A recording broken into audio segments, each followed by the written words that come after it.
کسی تاریخ دان نے، کسی مورخ نے یہ وعدہ نہیں کیا کہ 2+2=4۔ تاریخ سے ایک ہی سبق لوگ سیکھتے ہیں کہ تاریخ سے کوئی سبق نہیں سیکھا جاتا۔ یہ بیسکلی سیاستدانوں کے لیے یا جو بڑے بڑے عہدوں پہ لوگ ہیں ان کے بارے میں یہ بات کی جاتی ہے۔ اکثر لیڈر سمجھتے ہیں کہ بس ہم ہی ہیں، نہ ہمارے سے پہلے ایسے کوئی کچھ ہوا ہے، نہ ہمارے بعد کچھ ہوا ہے۔ صرف پڑھنے نہیں، سمجھنا بھی بہت ضروری ہے۔ جو صاحب اقتدار ہوتے ہیں وہ تو صرف تاریخ کو استعمال کرنا چاہتے ہیں عوام کو بیوقوف بنانے کے لیے۔ گفتگو کی اس نشست میں خوش آمدید۔ میرا نام اعجاز حیدر ہے۔ آپ نے دو اس سے پہلے نشستیں دیکھی ہیں۔ میرا تعلق جو ہے وہ صحافت کے ساتھ بھی ہے، وہ پڑھنے لکھنے میں کوئی ربع صدی ہوگی ہے، جھک مار رہے ہیں۔ آج کی جو نشست ہے اور اس کے ساتھ جڑی ہوئی اس سے اگلی نشست جو ہے، اس میں ہم بات کریں گے، پہلی نشست میں ہم یہ بات کریں گے کہ تاریخ کا جو مطالعہ ہے اس کی کیا اہمیت ہے، کیا افادیت ہے، مطلب ماضی کو ہمیں دیکھنے کی کیا ضرورت ہے۔ اور اس سے اگلی جو نشست ہے اس میں ہم بات یہ کریں گے اسی نشست کے تناسب سے اور اسی کے تسلسل میں کہ پاکستان میں ہم جو مستقبل کی طرف دیکھتے ہیں، کیا اس مستقبل حال اور مستقبل کے لیے ہمیں ماضی کا جاننا ضروری ہے۔ اب دیکھیے نا، اس کے بارے میں بہت سی بات ہوتی ہے۔ وہ ایک انگریزی کے شاعر تھے ٹی ایس ایلیٹ، تو انہوں نے اپنی ایک جو نظم ہے، وہ 4 نظمیں ہیں اصل میں، اور اس کا نام انہوں نے رکھا 4 کوارٹیٹس۔ تو اس کی جو پہلی نظم ہے اس کا جو آغاز ہے وہ شروع کرتے ہیں time present and time past are both perhaps present in time future and time future contained in time past. تو یہ ایک تسلسل جو ہے اس کا جاننا ضروری ہے۔ تو مہمان جو ہیں میرے، ایک تو ڈاکٹر الہان نیاز ہیں، پروفیسر ہیں تاریخ کے قائد اعظم یونیورسٹی میں، مصنف ہیں کتابوں کے۔ ان کی ایک کتاب جو ہے the culture of power and governance in Pakistan 1947 to 2008۔ ان کی ایک اور کتاب جو ہے the state during the British Raj, imperial governance in South Asia 1700 to 1947۔ اس کے بعد انہوں نے ایک اور کتاب تحریر کی، an inquiry into the culture of power of the subcontinent. پھر ان کی ایک تقابلی جائزہ، جسے آپ کمپیریٹیو انالیسس کہتے ہیں، وہ کتاب I old world empires, cultures of power and governance in Eurasia. اور ان کی جو ابھی تک جو کتاب جو بالکل جو ان کی نئی تصنیف جو ہے، لیٹسٹ جو ہے، وہ خاصی جو ہے وہ خطرناک ہے کیونکہ اس میں انہوں نے بتایا ہمیں کہ یہ جو صدی ہے جس کی طرف اب جس کے اختتام کی طرف ہم آہستہ آہستہ جا رہے ہیں، یہ کہیں ہماری آخری صدی تو نہیں ہے۔ اس کتاب کا عنوان ہے downfall lessons from our final century. اس کے علاوہ میرے ساتھ ڈاکٹر یعقوب بنگش ہیں جو کہ ایسوسیٹ پروفیسر ہیں انفارمیشن ٹیکنالوجی یونیورسٹی میں۔ ڈاکٹر بنگش نے کی پہلی کتاب تھی princely affair, accession and integration of princely states in Pakistan 1947 to 55۔ اور اس کے بعد انہوں نے کتاب لکھی between the sword and the pen, the history of the Lahore high court. اور ابھی ایک دو اور تصانیف کے اوپر بھی کام کر رہے ہیں۔ اور میرے تیسرے اور آخری مہمان جو ہیں وہ اسد رحیم خان، نوجوان وکیل ہیں، بیرسٹر ہیں، مورخ نہیں ہیں لیکن تاریخ سے بہت شغف ہے، اور خاص طور پہ پاکستان کی تاریخ اور قائد اعظم کے حوالے سے انہوں نے بہت کام کیا ہے۔ اور میں یہ چاہتا تھا کہ میں ایک مہمان ایسا رکھوں جو کہ بائی ٹریننگ جو ہے مورخ تو نہیں ہے لیکن کیوں شوق ہے تاریخ کا، اور اس سے وہ کیا سبق جو ہے وہ سیکھ رہے ہیں، اور اس کا وہ ہم کس طریقے سے اطلاق کر سکتے ہیں۔ تو تعارف تو ہو گیا، اب چلتے ہیں ڈاکٹر الہان نیاز کی طرف۔ الہان، مجھے پہلی بات تو یہ بتائیں کہ تاریخ پڑھنے کی، اور یہ ابھی میں عمومی بات کر رہا ہوں، تاریخ کے مطالعے کی کیا اہمیت ہے، کیا افادیت ہے، کیا ضرورت ہے ایک طالب علم کو، آپ کیسے اس کو قائل کریں گے اس بات کا کہ بھائی آگے کو حال کو سمجھنے کے لیے اور آگے بڑھنے کے لیے ماضی کا جائزہ لینا ضروری ہے۔ تھینک یو اعجاز، پہلی چیز تو یہ ہے کہ ہم خود یہی سوچتے رہتے ہیں اسی ڈسپلن میں کہ اس کی اہمیت ہے کیا، کیونکہ جو صاحب اقتدار ہوتے ہیں وہ تو صرف تاریخ کو استعمال کرنا چاہتے ہیں اپنے پروپیگنڈا کے لیے، اپنے آپ کو بہتر دکھانے کے لیے، یا پھر جو ہے عوام کو بیوقوف بنانے کے لیے تھرو ٹیکسٹ بک اس طرح کی چیزیں. جو ہماری ایک کرٹیکل ہسٹری رائٹنگ ہوتی ہے اس میں بہت بڑا ڈسکنیکٹ ہوتا ہے پاپولر ہسٹری کے ساتھ. تو ہم جو ایکیڈیمکس میں تاریخ لکھتے ہیں، تحقیق کرتے ہیں، چیزیں بتانے کی کوشش کرتی ہیں، اس کی سرکولیشن بہت محدود قسم کی ہوتی ہے. تو اگر آپ اس کو آبجیکٹیولی دیکھیں تو میرا خیال ہے کہ کم از کم جو ایکیڈیمک ہسٹری ہے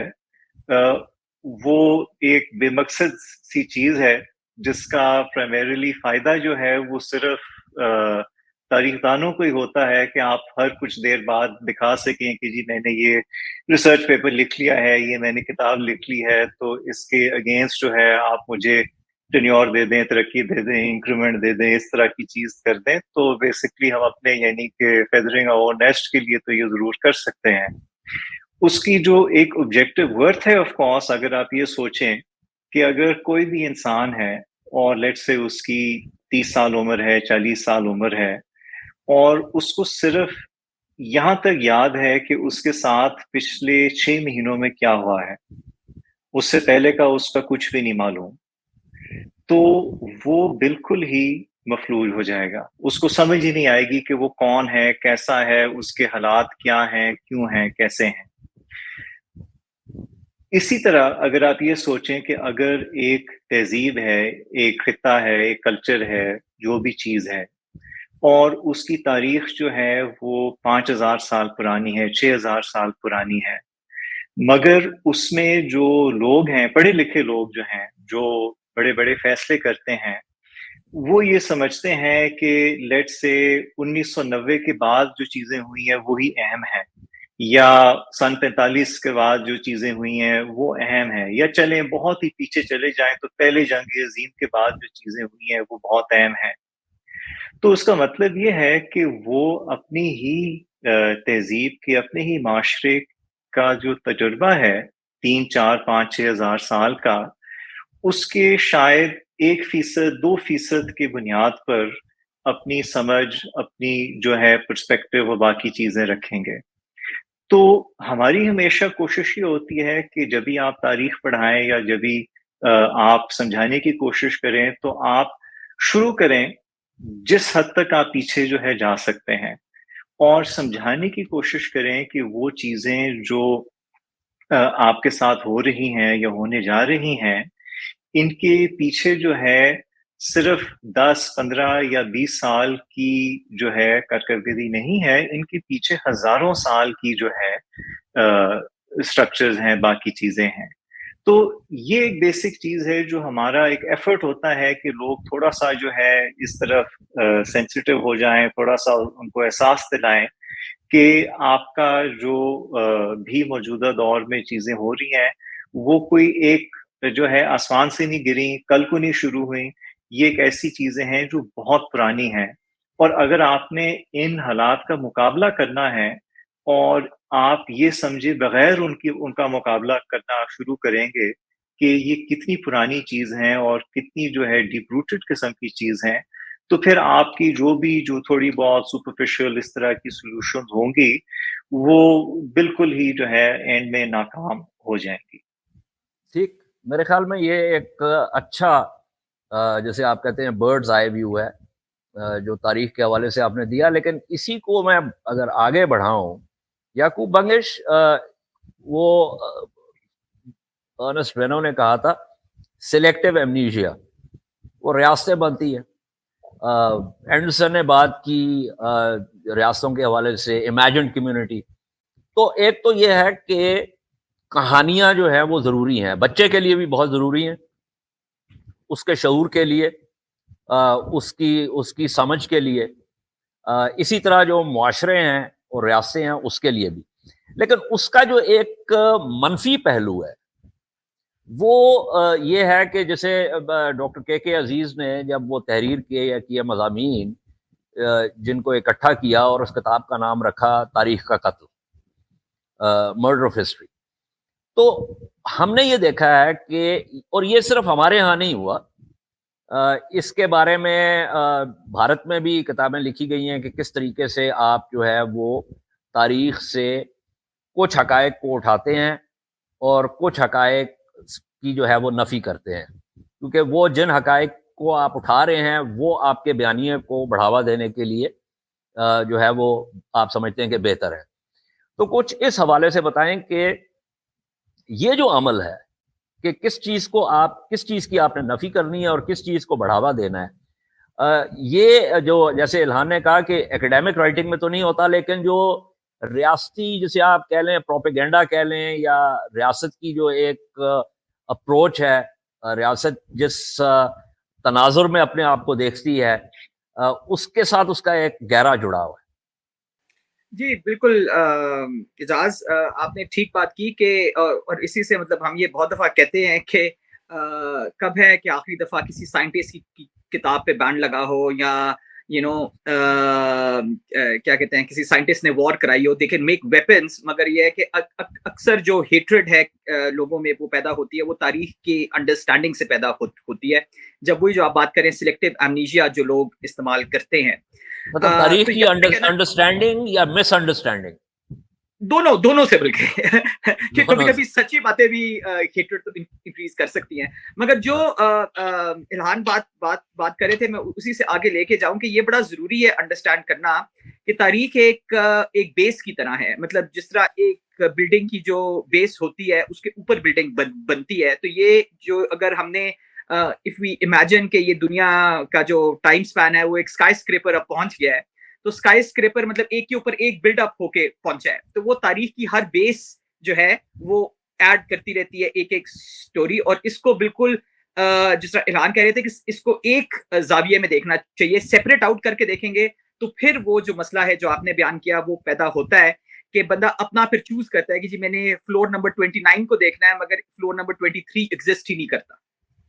مسائل تب آتے ہیں کیونکہ جب آپ سلیکٹیو اس پہ آ جاتے ہیں. اچھا، اس کے اندر اگین جو الہان نے بات کی اسی کو میں آگے تھوڑا سا لے کے جاؤں گا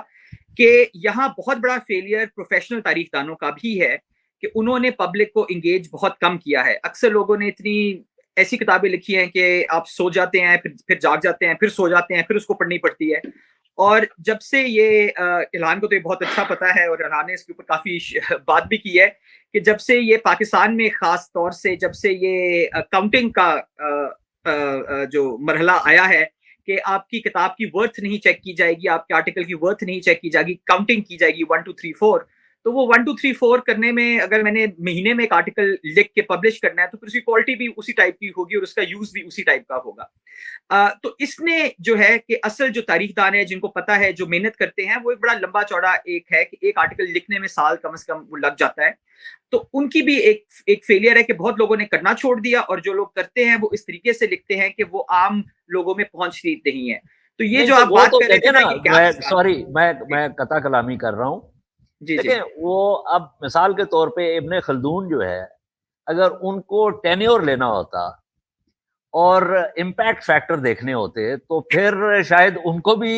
اسی طرح کی جو ہے وہ مہینے میں ایک جو ہے ان کو پیپر لکھنا پڑتا. بالکل نہیں. آپ ابن خلدون کی بات کریں، میں آپ کو ریئل لائف کہانی بتاتا ہوں. ہمارے ایک ایگزیکٹو ڈائریکٹر تھے HEC کے، ان کا میں نام نہیں لوں گا، ویسے دل تو کرتا ہے بڑا لینے کا، میں نہیں لوں گا شرافت میں.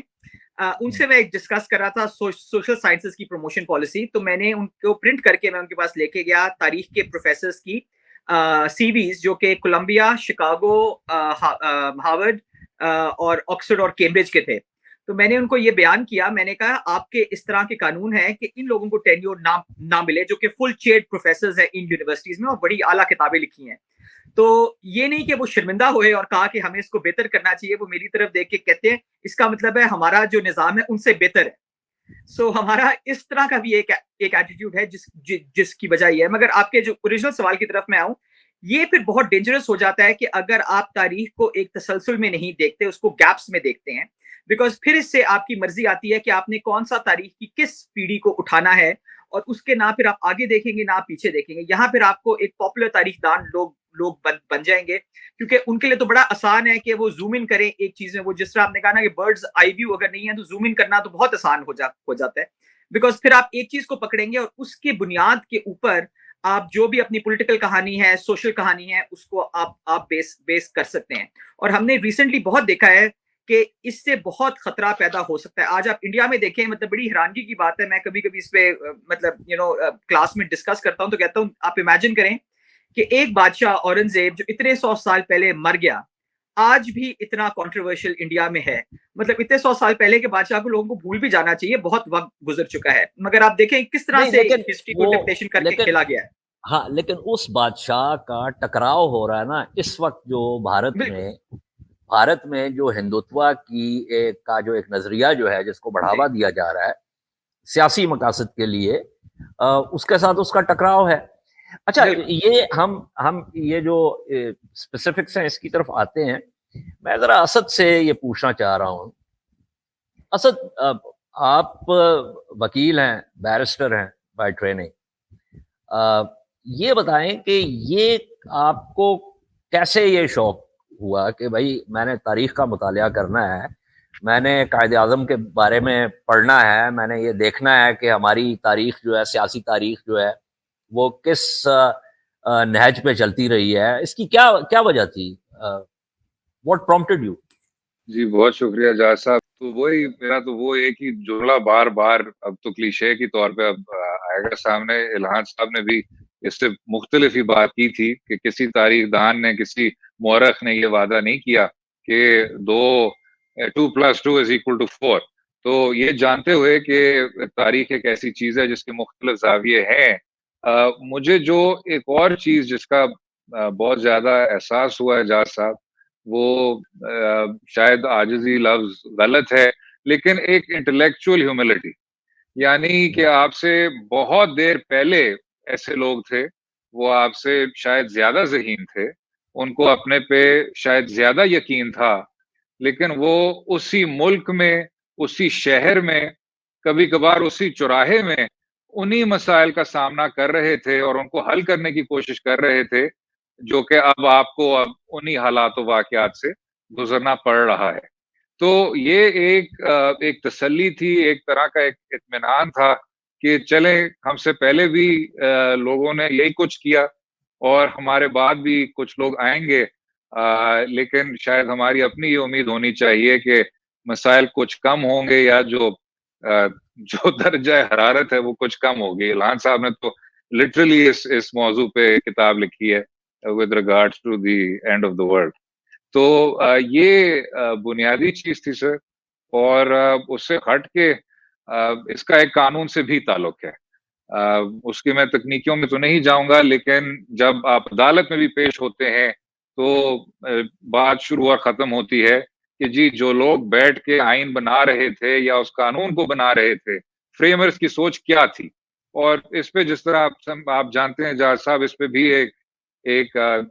طویل مباحثہ ہے کہ کیا ان کو وہ اہمیت یا وہ ترجیح دینی چاہیے. تو الہان, یہ جو بات ہے کہ کیا ضرورت ہے,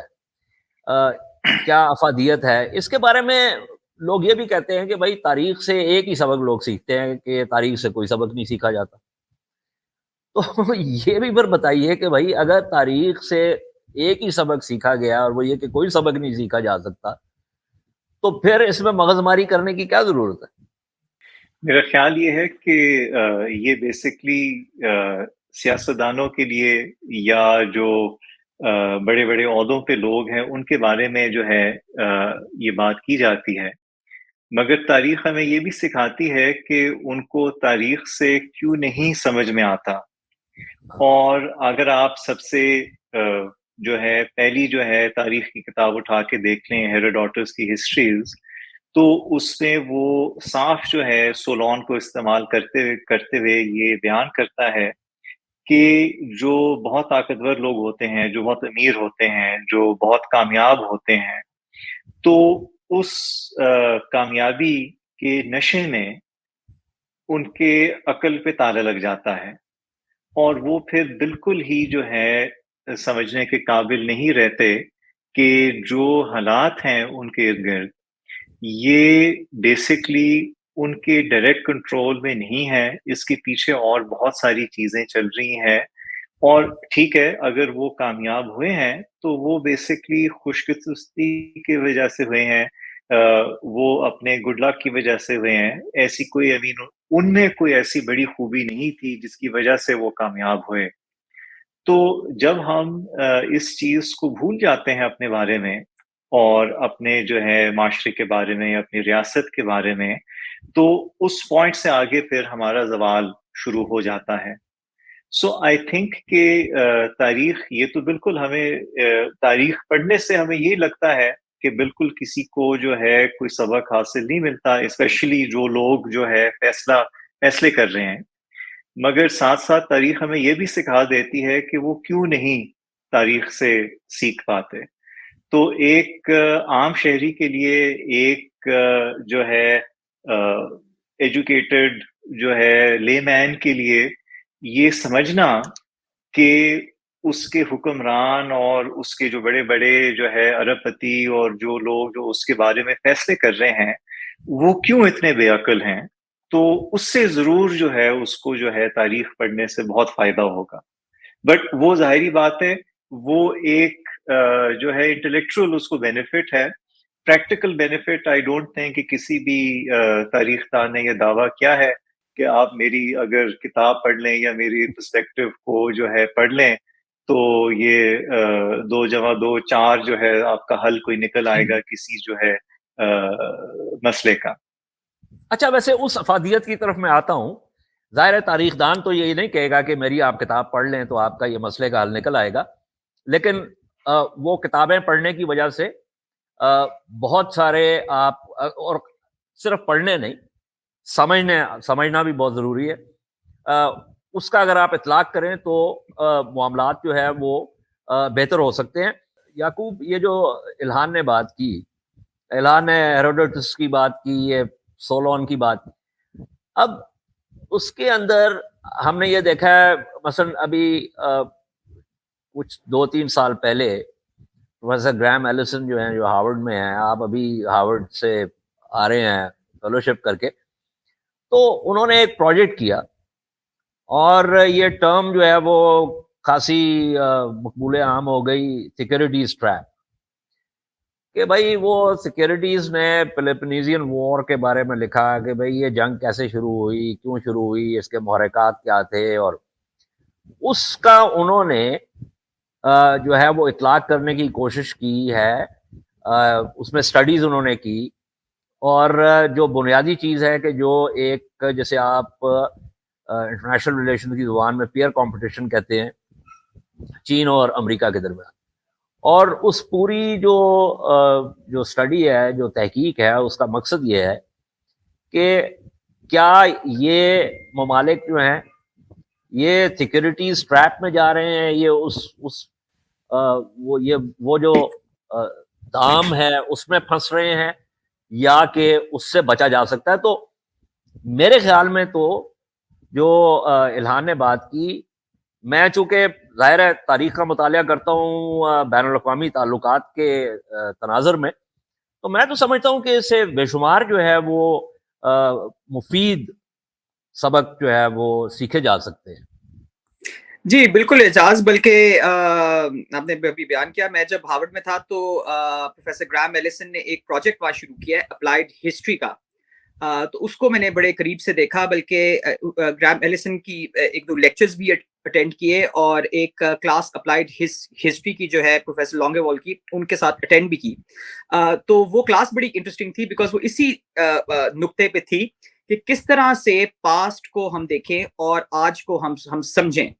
تو اس کے اندر ریپیٹیشن جتنی ہے نا، وہ بھی ایک بہت اہم چیز ہے. وہ جس طرح اگین الہان صاحب نے بات کی کہ اکثر لیڈر سمجھتے ہیں کہ بس ہم ہی ہیں، نہ ہمارے سے پہلے ایسے کوئی کچھ ہوا ہے، نہ ہمارے بعد کچھ ہوا ہے، اور یہ ایک سنگولر چیز ہوئی ہے. اس طرح کبھی بھی نہیں ہے، اور جو پیٹرنز ہیں وہ ریپیٹ کرتے ہیں، بیکاز انسان جو ہے نا، انسان مطلب انسان ہے، اور ایک ریپیٹیو پیٹرن کے اوپر وہ جیتا ہے. ہمارے روزمرہ کے بھی بہت زیادہ ریپیٹ کے پیٹرنز ہو جاتے ہیں. تو یہ اسیوم کرنا کہ ایک ہی لینئر طریقے میں چلتا رہے گا اور پیچھے جو ہوا اس کا آگے کوئی ایفیکٹ ہوگا، یہ نہیں ہو سکتا. میں آپ کو ایک چھوٹی سی اگزامپل دوں. جو کہ کل کی پرسوں کی ایگزامپل ہے. میں اپنی پاکستان اسٹڈیز کی کلاس میں جو شروع کرتا ہوں تو میں ہمیشہ سے برٹش کے آنے سے شروع کرتا ہوں اور end of the Mughal empire سے. سو وہاں میں نے بات کرے تھے بیٹل آف بکسر کی. تو وہاں میں نے مطلب کمپیرزن کیا کہ کیوں بیٹل آف بکسر ہوئی, کیوں جو نواب تھے وہاں مرشید آباد کے ان کا جھگڑا ہوا برٹش کے ساتھ. تو جب وہ ڈسکس کیا تو میں نے ایسے ہی وہی پروفیسر گرام ایلیسن کی چیز استعمال کی. میں نے کہا اچھا اب اس کا آج میں تھا سو بڑے مزے کی بات ہے کہ 300 سال بعد بھی ہم یہ کنیکشنز لوگ بنا سکتے ہیں, کیونکہ یہی ہے وہ پیٹرن جو ہے وہ بنگال میں اگر 1760s میں تھا تو وہ پاکستان میں 2018 میں آیا. تو یہ ریپیٹیو پیٹرن جو پروفیسر گرام ایلیسن نے اپلائیڈ ہسٹری جو پروجیکٹ ہے وہ بڑے اچھے طریقے سے شو کیا کہ بہت زیادہ اور چیزوں کے اندر یو ایس چائنا ریلیشن شپ کے اندر, پر اس سے پہلے یو ایس رشیا ریلیشن شپ کے اندر جس طرح یورپین یونین بھی فنکشن کرتا ہے, اس کے بارے میں بھی بڑے لوگوں نے لکھا ہے کہ کس طرح سے وہ رومن امپائر سے انسپائرڈ ہے, اور وہ جو آئیڈیاز ہیں آپ یہ بھی دیکھیں کہ اس کے جو کافی زیادہ جو نکات ہیں وہ بھی رومن امپائر سے یورپین یونین نکالتی ہے. تو یہ ایک بڑا گرینڈ آرک آف ہسٹری ہے جس کو میرے خیال میں اگنور نہیں کیا جا سکتا, اور اسی سے اگر جب تک ہم اس کا مطالعہ نہیں کریں گے ایک کلیئر فیشن میں کہ جہاں ہم سکپ نہ کریں, تب تک ہمیں سمجھ نہیں آئے گی, اور تب تک ہم انہی سرکلز میں چلتے رہیں گے اور آگے نہیں نکل پائیں گے. تو اسد آپ اپنی بات کر رہے تھے کہ ایک بات کی ہمیں سمجھ آتی ہے کہ جی جو 1947 کے بعد ہم نے جو کس طریقے سے اس ملک کو آگے چلایا, کس طریقے سے ہم نے آئین سازی کرنے کی کوشش کی, تو ایک تو وہ ہے. لیکن دوسری طرف ہمیں یہ بھی پتہ چلتا ہے کہ ارتقائی مراحل جو ہے وہ کیا رہے ہیں. اچھا, ارتقائی مراحل میں ایک چیز تو یہ ہے کہ آپ منزل بہ منزل آگے بڑھتے جائیں. ایک یہ ہے کہ آپ کسی, جیسے وہ انگریزی میں وورٹیکس کہتے ہیں, یا مطلب کسی ایسی چیز میں پھنس جائیں کہ جو کہ پہیے کو بار بار گھما کے اسی طرف لیتی آئے. تو یہ جو آپ نے مطالعہ کیا, اور چونکہ آپ وکیل ہیں, آئین کا, قانون کا جو ہے وہ بھی مطالعہ کرتے ہیں, تو آپ کو کیا لگتا ہے کہ ہم جو ہے وہ قدم بہ قدم آگے کی طرف بڑھتے چلے گئے ہیں, کسی پہیے کے چکر میں پھنس گئے ہیں؟ میں پھر بھی سمجھتا ہوں اجاز صاحب کہ کچھ ایسے اقدامات لیے گئے ہیں جس میں ہم آگے بڑھے ہیں. اس دن تو میں 1962 کی آئین کی ایک کرٹیک پڑھ رہا تھا جس میں وہی باتیں کی گئی تھیں جو کہ آج کل ہمیں سننے کو مل رہی ہیں. یعنی جو کامنٹری کا جو ایک طرح سے ایک مرکز تھا وہ یہ تھا کہ اگر آپ چھوڑ دیں صدارتی نظام نقصان دہ ہے جو کہ ہے, یہ بھی چھوڑ دیں کہ بیسک ڈیموکریسیز کس طرح کی ہیں, آپ کو کمزور کر رہی ہیں اور کمزور کر رہی تھیں, وہ سب بیانیہ ایک طرف. اگر آپ 90 دن کی اسی ڈیوریشن پہ انتخابات نہیں کراتے یا انتخابات 5 سال کے انٹرول پہ نہیں کراتے, تو آپ کے جو ادارے ہیں وہ اس طرح نہیں بڑھ سکتے جس طرح ان کو بڑھنا چاہیے, اور جو ایک جمہوری استحکام ہے آپ اس کو بھی کچھ خاص پرزرو نہیں کر سکتے. تو یہ آپ بالکل ٹھیک کہہ رہے ہیں, کبھی کبھی ایسا لگتا ہے کہ ایک قدم اگر آپ آگے لیتے ہیں تو 2 قدم پیچھے, لیکن اس کے باوجود گرداب میں پھنس گئے, جیسے گرداب میں پھنس گئے. یہی, لیکن اس کے باوجود بھی میں کہوں گا کہ آپ نے جو اب تو پچھلے 1-2 سال شاید آپ پیچھے گئے ہیں, لیکن 2008 کے بعد سے جو کچھ آپ نے حاصل کیا ہے, اور اس پہ ابھی مجھے پتا ہے یعقوب صاحب بھی آئیں گے, آپ بھی آئیں گے, پروفیسر صاحب بھی آئیں گے, وہ کچھ ایسی چیزیں ہیں جن کو پرزرو کرنا چاہیے. یعنی جو ایک مباحثہ چل رہا تھا 1947 کے بعد سے, اور وہ میں سمجھتا ہوں اس مباحثہ کا ایک نقطہ تھا, اور وہ تھا صوبائی خود مختاری. آپ نے بہت زیادہ کوشش کی کہ کسی طرح سے 2008 میں اس کو حل کر دیا جائے اور صوبوں تک اختیارات منتقل کر دیے جائیں. یہ اور بات ہے کہ وہ حتمی سطح تک تبدیلی نہ آ چکی, کیونکہ آج تک ہماری جو ضمنی حکومتیں ہیں وہ غیر فعال ہیں.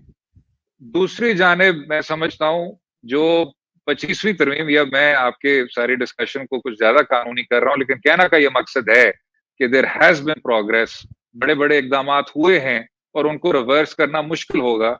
وہ یہ کہ 1947 کے بعد سے آپ نے شاید پہلا یہ قدم لیا, اور یہ پروفیسر نیاز صاحب کا مضمون بھی ہے قائد اعظم محمد علی جناح صاحب پہ, اس کو میں نے پھر اس کے کچھ اسی کو سامنے رکھتے ہوئے پھر ان کی تقریر تک میں پہنچا جہاں انہوں نے شمالی وزیرستان کے متعلق کہا ہوا تھا کہ یہ ایک استعماری نظام کی میراث ہے، اور استعماری نظام کی میراث کو ہمیں آگے بڑھانا نہیں چاہیے. یہ ایک فارورڈ زون نہیں ہے، اس کی ڈی ملٹرائزیشن ہونی چاہیے، اور وہاں لوگوں کو تعلیم کے ذریعے اور معاشی ذرائع کے معاشی وسائل کے ذریعے ان کو اب ہم نے لیول اپ کرنا ہے. تو ہم نے پھر جو کچھ کیا وہ ماضی کے تلخ تجربوں سے شاید سیکھتے ہوئے 25ویں ترمیم میں ہم نے پھر اس کا فاٹا کا انضمام کر دیا خیبر پختونخوا سے. اور یہ پہلی ایک ایسی تبدیلی تھی جس سے آپ ایک طرح سے لوگوں کو انفرینچائز کر رہے تھے، یعنی پوری طور پہ پشاور ہائی کورٹ کے دائرہ اختیار میں ان کے بنیادی حقوق ان کو فراہم کر رہے تھے، ان کو جو سٹیزن شپ کے تمام حقوق ہیں وہ فراہم کر رہے تھے، جو کہ نہ تو 1 یونٹ کے ختم ہونے سے اور نہ تو 73 میں آئین کے آنے کے بعد سے شاید اس طرح کی انفرینچائزمنٹ ہوئی تھی. تو جب لوگ کہتے ہیں کہ پاکستان پہ ایک بہت بے تحاشا مشکل وقت ہے جو کہ ہے، اور میرے خیال سے اس طرح کے بحران ایک ہی وقت میں آنا شاید میں نے ایٹ لیسٹ اپنی زندگی میں تو نہیں دیکھا، لیکن تب بھی کہوں گا کہ کچھ ایسی چیزیں ہوئی ہیں کہ ماضی سے سیکھتے ہوئے آپ نے اپنے مستقبل کو کچھ نہ کچھ درست کرنے کی کوشش ضرور کی ہے. چلے، میرے خیال میں اس مثبت نقطے پہ یہ جو نشست ہے اس کا میں اختتام کرتا ہوں. لیکن جیسے میں نے کہا کہ اس سے جو اگلی نشست ہے وہ اس کے تسلسل میں ہے، تو اس لیے ہم اس گفتگو کو آگے بڑھائیں گے کچھ اور سوالات کے ساتھ تاریخی کے تناظر میں. اور اس کے لیے میں آپ سے یہ گزارش کروں گا کہ آپ تینوں مہمان جو ہیں وہ میرے ساتھ اگلی نشست میں بھی رہیں. اس نشست کے لیے مجھے اجازت دیجیے. خدا حافظ.